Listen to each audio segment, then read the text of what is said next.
Hello everyone, welcome to my channel interdimensional spirituality. कैसे हो आप लोग? नमस्ते, मेरा नाम योगिनी है और मैं इंडिया से हूँ। I welcome you all in the love and light of divine. कुछ टाइम पहले मैंने एक वीडियो बनाई थी कि लाइट वर्कर्स क्या होते हैं और उनका क्या रोल है अभी असेंशन के टाइम में। और आज का मेरा टॉपिक है कि कितने तरह के लाइट वर्कर होते हैं और उन सब का स्पेसिफिक रोल क्या है। तो चलिए शुरू करते हैं। इसमें फर्स्ट टाइप है ग्रिड वर्कर। ग्रिड वर्कर जो होते हैं वो एक एडवांस लाइट वर्कर हैं जो अर्थ के ग्रिड में टैप इन कर सकते हैं। मदर अर्थ जो है उसके भी चक्रास हैं और उसकी भी अपनी एनर्जी है। Mother earth is not non living thing, मतलब वो एक्चुअली एक लिविंग ऑर्गेनिज्म की तरह है और एक तरह से हम सब उनके सेल हैं। तो जो ये ग्रिड वर्कर्स होते हैं उनका ये काम होता है कि मदर अर्थ के ग्रिड से कनेक्ट करना और क्लियरिंग का काम करना। और कई बार जो ग्रिड वर्कर होते हैं वो इंटर डायमेंशनल ग्रिड लाइन को भी खोलते हैं, गेट को खोलते हैं। तो ये जो अर्थ के ग्रिड में बहुत सारे रहस्य छुपे हुए हैं, ये सारा कुछ ग्रिड वर्कर्स के अंडर आता है और ये काम ग्रिड वर्कर करते हैं। अभी के टाइम पे जब इतना सारा शिफ्ट हो रहा है, असेंशन का टाइम है, तो जो ग्रिड है उसके ऊपर भी बहुत सारा काम चल रहा है और कहीं ना कहीं काफ़ी हैवी एनर्जी है। इसीलिए जो ग्रिड वर्कर होते हैं वो एडवांस लाइट वर्कर होते हैं ताकि वो उस हैवी एनर्जी में टैप इन करके उसको संभाल सकें, उसको क्लियर कर सकें और असेंशन के लिए उसको रेडी कर सकें। सेकेंड टाइप है लाइट कीपर। लाइट कीपर का ये काम होता है कि जो अर्थ की फ्रीक्वेंसी है उसको रेज करना। और वो कैसे रेज कर सकते हैं? अपनी फ्रीक्वेंसी को रेज करके। जनरली जो लाइट कीपर होते हैं वो इस 3D वर्ल्ड में हैविली लोगों के साथ काम करते हैं, यानी कि वो बहुत ज़्यादा लोगों के साथ इन्वॉल्व होते हैं। हो सकता है वो एक मोटिवेशनल स्पीकर हो या फिर एक इन्फ्लुएंसर हो इन अ करेक्ट वे। और इस तरह की जो चीज़ें हैं वो लाइट कीपर्स का काम होता है और उनको कहीं ना कहीं इस बात का एहसास होता है कि वो इस 3D वर्ल्ड में हैं और वो चीज़ों को समझ भी पाते हैं, लेकिन जो आसपास के लोग होते हैं उनकी एनर्जी उनसे बिल्कुल अलग होती है। तो उस चीज़ को वो सरवाइव करके अपनी फ्रीक्वेंसी को हाई करके मदर अर्थ की फ्रीक्वेंसी को भी हाई करते हैं और अपने अंदर की रोशनी को जलाते हैं और दूसरों को भी हेल्प करते हैं कि वो अपनी फ्रीक्वेंसी को रेज करें और लाइट बढ़ाने का काम करते हैं। Third one is transmuter. जो ट्रांसम्यूटर होते हैं उनका ये काम होता है डार्कनेस को लाइट में कन्वर्ट करना।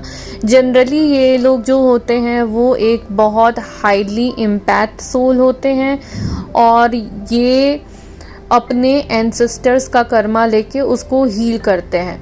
ये इंडिगो टाइप 3 भी हो सकते हैं और नहीं भी हो सकते हैं। तो ये जो अपना फैमिली कर्मा है, बहुत सारे लोगों का कर्मा है, उसको हील करने का, उसको ट्रांसम्यूट करने का काम करते हैं। तो जनरली जो इनकी लाइफ होती है और जो 3D वर्ल्ड में जो इनका काम चलता रहता है वो अपने कर्मा को रिजॉल्व करना और अपनी उस चीज़ को, डार्कनेस को, अपने अंदर के डार्कनेस को, अपने DNA को, अपने पूरे फैमिली हिस्ट्री को, सब कुछ को हील करना। ये एक बहुत ज़्यादा इम्पॉर्टेंट काम है और काफ़ी ज़्यादा डिफ़िकल्ट भी है। तो ये जो सोल होते हैं ये बहुत इम्पैथ होते हैं, ये दूसरों की फीलिंग्स को, दूसरों के पेन को भी बहुत हद तक फील कर पाते हैं और इसीलिए ये ट्रांसम्यूटर की तरह इस अर्थ पे अभी आए हैं। Fourth one is future seer. ये जो होते हैं वो क्लियर वॉइंट होते हैं। क्लियर वॉइंट वो होते हैं जिनका थर्ड आई ओपन होता है और ये अपना और दूसरों का फ्यूचर, एक कलेक्टिव फ्यूचर ये देख सकते हैं। जनरली ये लोग काफ़ी लोनर होते हैं क्योंकि अगर किसी की थर्ड आई ऑलरेडी ओपन हो तो उसको सच पता चलता है।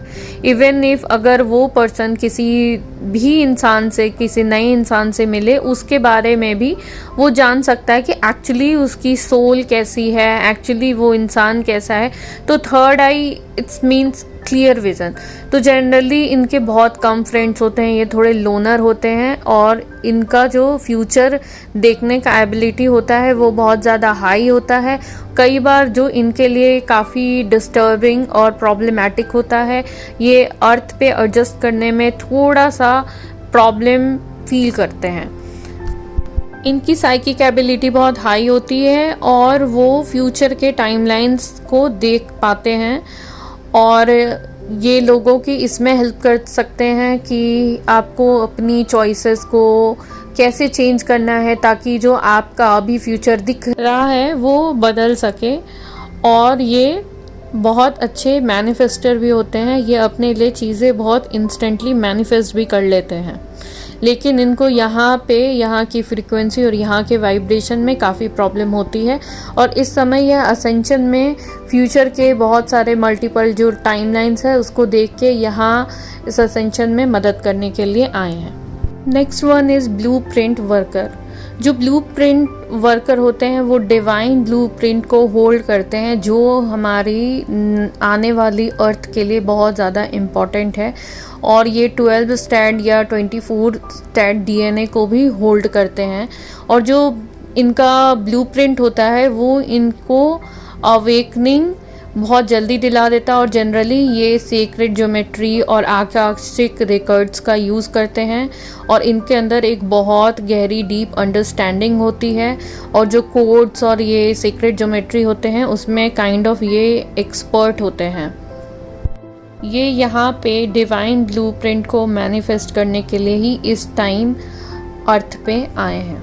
नेक्स्ट है वीवर। इनको ब्लूप्रिंट वीवर भी बोला जाता है और ये अगेन एक बहुत इम्पॉर्टेंट लाइट वर्कर होते हैं। जनरली ये जो होते हैं वो बहुत ज़्यादा इमेजिनेटिव सोल होते हैं। इनकी जो पावर ऑफ इमेजिनेशन है वो बहुत कमाल की होती है। इनके जो आइडियाज़ होते हैं, इनका जो विज़न होता है वो अभी तक जो आपको देखने को मिल रहा है उससे बहुत अलग होता है।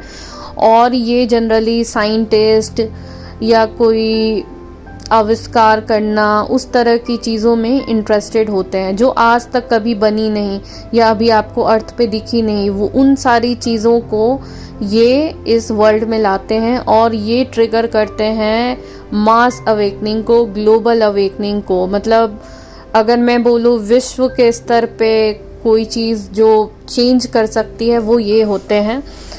और इसका मैं एक एग्ज़ाम्पल दूंगी कि इस तरह के लाइट वर्कर ओशो, उन्होंने ग्लोबल लेवल पे पूरी अवेकनिंग की जो एक वेव बनाई थी वो अभी तक की सबसे हाई वेव है। और निकोला टेस्ला, वो भी अपने टाइम से बहुत ज़्यादा आगे थे। उनके जो विज़न और उनके जो एक्सपेरिमेंट थे उसको अभी भी साइंटिस्ट समझने की कोशिश कर रहे हैं। तो इस तरह के जो लाइट वर्कर हैं वो आते ही इसी वजह से हैं कि वो एक मास अवेकनिंग को और एक ग्लोबल अवेकनिंग को ट्रिगर कर सकें। नेक्स्ट वन इज ट्रैवलर, हमारे घुमक्कड़ लाइट वर्कर। जी नहीं, वो अर्थ पे ट्रैवल नहीं करते बल्कि वो करते हैं astral travel, out of body experience, lucid dreaming. ये इनकी सबसे पावरफुल वेपन है और ये किसी भी डायमेंशन में ट्रैवल कर सकते हैं, किसी भी फ्यूचर टाइमलाइन में भी ट्रैवल कर सकते हैं, पास्ट के टाइमलाइन भी ट्रैवल कर सकते हैं। और ये बहुत सारी टेक्नोलॉजिकल इन्वेंशंस जो एडवांसमेंट हमारी इस 3D वर्ल्ड में है वो इनकी देन है, क्योंकि ये दूसरे डायमेंशन में, दूसरे ग्रह, दूसरे प्लैनेट, पैरेलल टाइमलाइंस में ये जा करके वहाँ की चीज़ें देखते हैं और उस विजन को यहाँ पे आकर के हमारे अर्थ पे अप्लाई करते हैं। तो ऑफ कोर्स ये काफ़ी अच्छे से सोते हैं और जनरली जो इनके ड्रीम्स होते हैं वो बहुत ज़्यादा विविड होते हैं और हमेशा मीनिंगफुल होते हैं। और ये लोग आकाशिक रिकॉर्ड्स को भी अच्छी तरह से एक्सेस करने में एबल होते हैं। हो सकता है कुछ एस्ट्रल ट्रैवलर्स इतने आकाशिक रिकॉर्ड से बहुत ज़्यादा जुड़े हुए ना हों, लेकिन कुछ लोग उससे काफ़ी ज़्यादा जुड़े हुए हो सकते हैं। और अभी असेंशन के टाइम पे हमारे ट्रैवलर्स की बहुत ज़्यादा ज़रूरत है, जो कहीं ना कहीं जो अर्थ हम सब कटे हुए हैं दूसरे बीइंग से, दूसरे डायमेंशन से, एक तरह से ये उसको जोड़ने का भी काम करते हैं। तो इस समय अर्थ पे बहुत सारे ट्रैवलर्स मौजूद हैं, घुमक्कड़ आए हैं ताकि वो असेंशन में हेल्प कर सकें। Next one is way shore. हमारे एसेंशन में जो रास्ता दिखाने का काम करते हैं वो यही लाइट वर्कर्स होते हैं।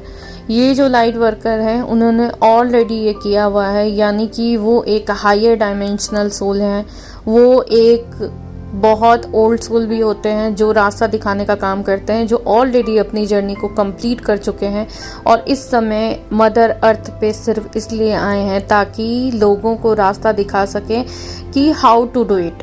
आपको वही इंसान बता सकता है, रास्ता दिखा सकता है जो ऑलरेडी अपनी जर्नी कंप्लीट कर चुका हो, जिसको पता हो कि क्या क्या चीज़ें आती हैं और कैसे कैसे उन सब चीज़ों से हमें बाहर निकलना है। तो ये बहुत ज़्यादा अपने फ्यूचर को लेकर के गोल ओरिएंटेड नहीं होते हैं और इन्होंने एक तरह से जो अपनी लाइफ होती है वो डेडिकेट की होती है दूसरे लोगों के लिए, और ये मदर अर्थ पे सिर्फ इसीलिए आए हैं ताकि ये रास्ता दिखाने का काम कर सके और ये एक गाइड का काम कर सके जो काफ़ी ज़्यादा इम्पॉर्टेंट है। और यहाँ पे मैं एक चीज़ बोलना चाहूँगी कि हर कोई वे शोअर नहीं है और हर कोई वे शोअर के रूप में जो अपने आप को पोर्ट्रे कर रहा है उसने अपनी जर्नी कंप्लीट नहीं की है। तो आप प्लीज़ बहुत ध्यान से चुनना कि आपको रास्ता दिखाने वाला कौन है, जिसे ऑलरेडी जर्नी कंप्लीट कर ली है, जिसे बहुत सारी चीज़ें ऑलरेडी पता हैं, या फिर वो जो अभी तो एक कदम चला है, 2 कदम चला है और वो आपको बोल रहा है अब तुम भी आ जाओ। तो वे शोअर को आपको बहुत ध्यान से चुनना है। आपको अपनी इनर गाइडेंस ही बता सकती है कि एक्चुअली में कौन real way shore light worker है। अभी के टाइम जब सोशल मीडिया इतना ज़्यादा पॉपुलर है तो आजकल हर कोई गाइड बन के बैठा है, but not everyone is guide, not everyone is way shore. Next है हीलर। हीलर की इस वक्त मदर अर्थ को सबसे ज़्यादा ज़रूरत है। अभी जो ये ट्रांजिशन का पीरियड है इस समय हीलर ही है जो अपने आप को और दूसरों को हील कर रहा है। ये एक हाईली इम्पैथ और सेंसिटिव सोल होते हैं जो क्लियर पॉइंट भी होते हैं और इनके पास काफ़ी साइकिक एबिलिटीज़ होती है जिसके थ्रू ये लोगों को हील कर सकते हैं। हीलिंग का मतलब यहाँ पे सिर्फ फिजिकल हीलिंग नहीं है, यहाँ पे मैं मेंटल और इमोशनल हीलिंग की बात कर रही हूँ कि आपको सोल को हील करना है तो वो इंसान हीलर है। हीलिंग की बहुत सारी डिफरेंट मोडालिटीज़ हैं जिनके थ्रू हीलर्स अपना काम करते हैं और इस वक्त मदर अर्थ पे बहुत सारे हीलर्स अभी आए हुए हैं। Next one is messenger. ये डिवाइन पावर के संदेशवाहक के रूप में काम करते हैं और ये एक चैनलर होते हैं। आई मीन ये जो है हायर डायमेंशन के जो मैसेजेस होते हैं, जो डिवाइन का मैसेज होता है, ये उसको चैनल करते हैं। कई बार ये चैनल मैसेज को डायरेक्टली बताते हैं और कई बार उस मैसेज को एक कोडेड फॉर्म में बताते हैं, बी इट मूवी और कोई गाना हो सकता है, किसी तरह की कोई ब्लॉग हो सकती है, कोई वीडियो हो सकता है। तो ये जो अपनी चीज़ें हैं, जो मैसेजेस हैं, उनको लोगों तक पहुंचाने का काम करते हैं। यानी जो डिवाइन का मैसेज है, जो हमारे हायर सेल्फ का मैसेज है, वो ये लोगों तक पहुंचाते हैं। और अगेन ये बहुत इम्पॉर्टेंट लाइट वर्कर होते हैं क्योंकि एक मैसेंजर बहुत सारे लोगों को मैसेज दे करके उनकी लाइफ को चेंज कर सकता है, उनकी सोच को एक नया डायरेक्शन दे सकता है। और यहाँ पे अगेन मैं एक चीज़ बोलना चाहूँगी कि सोशल मीडिया पे आजकल स्पिरिचुअलिटी के नाम पे बहुत सारी चीज़ें फैली हुई हैं जिसमें से 95% कचरा है। तो प्लीज़ आप किसी भी जो चैनल मैसेज के वीडियो पे मत चले जाना कि आज वो आपके बारे में क्या सोच रहे हैं, थर्ड पार्टी अभी क्या कर रही है। तो इस तरह के जो लोअर वाइब्रेशनल मैसेज होते हैं वो मैसेंजर नहीं देते हैं। मैसेंजर हमेशा हाई वाइब्रेशनल मैसेजेस देते हैं। और इस तरह की जो चीज़ें हैं ना कि वो थर्ड पार्टी क्या कर रही है, आपका पर्सन क्या कर रहा है, इस तरह की चीज़ों से आपको बचना चाहिए क्योंकि कभी भी कोई चैनलिंग इस तरह की नहीं आती। ये मैन मेड है और ये उसी कचरे का, स्पिरिचुअल कचरे का पार्ट है। तो आपको बहुत ध्यान से मैसेजेस को समझना है। अगेन यहाँ पे आपका खुद का ही इनर गाइडेंस काम आने वाला है। तो ये थे टाइप ऑफ लाइट वर्कर। और कमेंट सेक्शन में मुझे बताना कि आपको क्या लगता है, आप कौन से लाइट वर्कर हो। मिलते हैं नेक्स्ट वीडियो में। बाय।